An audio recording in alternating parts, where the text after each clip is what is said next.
பற்றி எறியக்கூடிய நிலையில் இருக்குது அமெரிக்க தலைநகர் வாஷிங்டன் டிசி. அதிபர் டொனால்ட் ட்ரம்ப்புக்கு வலுக்கும் எதிர்ப்பு. இதற்கு என்ன காரணம் அப்படின்னு பார்த்தீங்கன்னா, டொனால்ட் ட்ரம்ப் எடுத்திருக்கக்கூடிய ஒரு முக்கியமான நடவடிக்கை. ட்ரம்ப்போட உத்தரவை எதிர்த்து வாஷிங்டனில் மாபெரும் போராட்டங்கள் நடைபெற்று வருகின்றன. தேசிய காவலர் படையினுடைய காவல் தடுப்புகளை புறக்கணிக்க வேண்டும் அப்படின்னு போராட்டக்காரர்கள் ஓட்டுநர்களுக்கு அறிவுறுத்துகிறாங்க.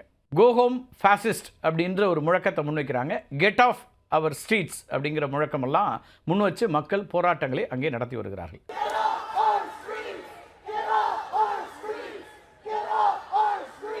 இராணுவ உடையில் இருக்கக்கூடிய தேசிய காவலர்கள் நகரத்தினுடைய தெருக்களில் பெருமளவில் நடமாடுவதுங்கிறது பதற்றத்தை அதிகரிக்கிறதா அங்கே இருக்கக்கூடிய மக்கள் சொல்கிறாங்க. இது பாதுகாப்பை அதிகரிக்கிறதுக்கு பதிலாக பொதுமக்களை அச்சத்தில் ஆழ்த்துகிறது அப்படிங்கிறது தான் அங்கே இருக்கக்கூடிய மக்களுடைய குற்றச்சாட்டு.